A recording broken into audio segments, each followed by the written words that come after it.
Columbus, Ohio. A dentist and his wife were found shot to death inside their home in Columbus, Ohio, raising questions about the circumstances surrounding their deaths. Police first learned about the shooting after receiving calls from a coworker and then a neighbor in the Wyland Park area. Officers found Spencer and Monique Tepe shot to death inside their home. WLWT has confirmed Spencer grew up in Mason and graduated from Mason High School. His brother-in-law, Rob Misley, who I spoke with a little briefly today, shared these photos with us and tells us Spencer was a highly respected dentist with an infectious personality and a deep desire to give back to others. Monique was a loving mother with a background in early childhood education and a passion for bringing people together. Their two children, just 1 and 4 years old, were inside the home and were not physically harmed. Columbus police say no arrests have been made at this time and are asking anyone with information to contact the Columbus Police Homicide Office, and or you can call Crime Stoppers, and their number is here on the screen. This happened on December 30th. Mother-in-law, who I believe lives in Cincinnati, describes the couple as devoted parents and deeply caring people. You never saw them without a smile on their face, said Rob Misley. They were so warm. Their place in Columbus was just where everybody gathered. They always had people over, always having fun, just great people. The couple's 2 children, both under 6 years old, were also inside but unharmed. It is not clear how long they had been there. They lived for their children, said Miss Lee. Spencer was an avid golfer. Mo, which is short for Monique, Mo was an avid runner. They still did those things, but they put those aside when the kids were born and their lives became about their children. Police said there were no obvious signs of forced entry, and they did not find a gun at the scene. Police are investigating the deaths as a double homicide, not a murder-suicide. The investigators on the case are seeking public assistance, urging anyone with video, photographs, or digital evidence from Tuesday between midnight and 9 a.m. to come forward. The request spans a large area, including Summit Street, North Grant Avenue, East 7th Street, and East 11th Avenue. Now, the key thing to remember about some of these streets, if you're not, obviously many of you won't be familiar, but a lot of these streets are one-ways. So traffic can only go one way or the other, and they usually are obsolete of each other. You know, this street is one way, that street is the opposite way. So it's kind of a tricky way to get in and out unless you know the area. 4 friends carrying flowers and a soccer ball are keeping a memorial alive outside the North 4th Street home where the Tepes lived in Wineland Park. Especially since I'm like boots on the ground here, we're going to make sure that we get as much information on this case that we can. Spencer works with. Our boss did not report for work. We haven't been able to get a hold of him for 3 hours. We are on site and we can hear. Okay, I just talked to somebody there. Okay, I'm just making sure somebody called. Then about 5 minutes later, another phone call. But this one is where the story goes from concern for a person who didn't show up for work to a terrifying discovery. 911, what's the location of your emergency? 1411 North 4th.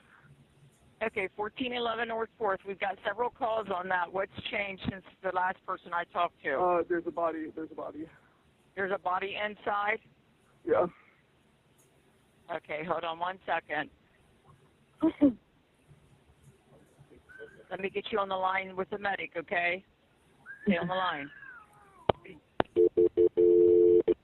As the caller waits, you can hear what sounds like small children in the background, and that just shatters your heart when you hear this story because the Tepes children were found inside the house.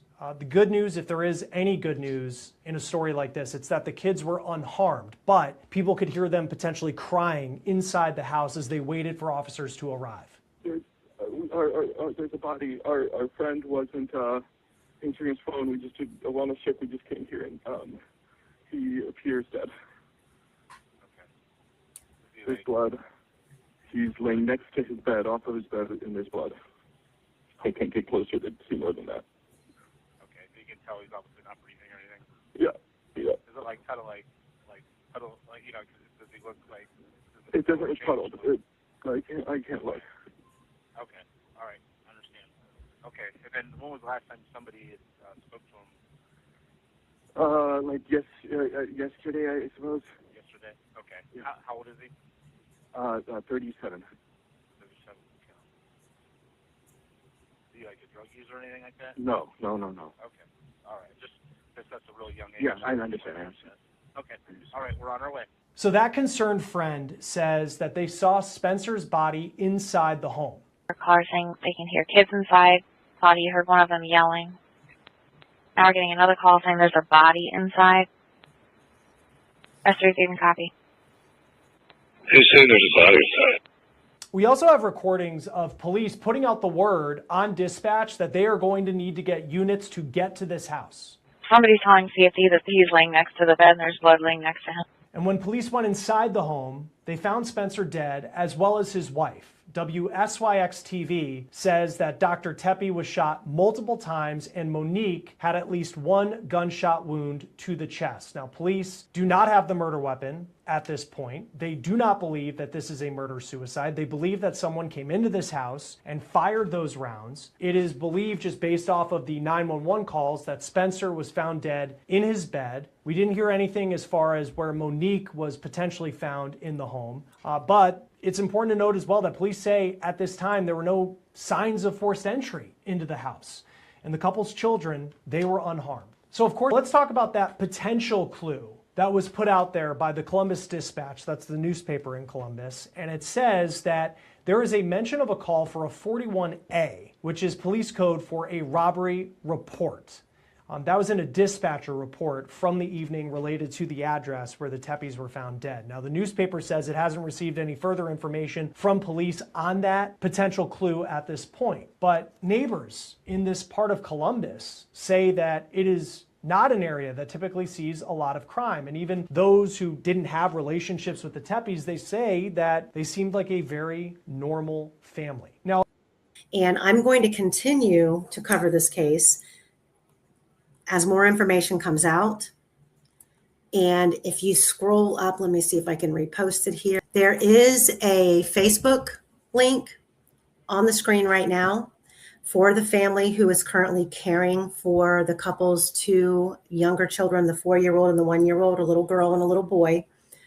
If you go to Facebook and you type in support the children of the Tepes, there is a Facebook GoFundMe where you can donate to help support the needs of the children that they're, I'm sure, going to be going through counseling.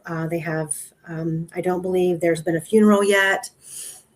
There's going to have to be a lot of managing of the property and the contents. And I guess any little thing will help. The brother-in-law was very adamant that this was a very big need by the family. So anything that you guys could do, or just share it, that's even just as important.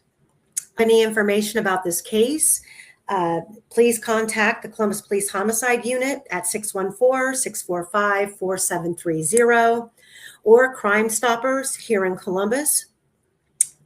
And if you don't feel comfortable doing either of those things, you can email me at casebykcase10@gmail.com, and I will get it into the proper hands.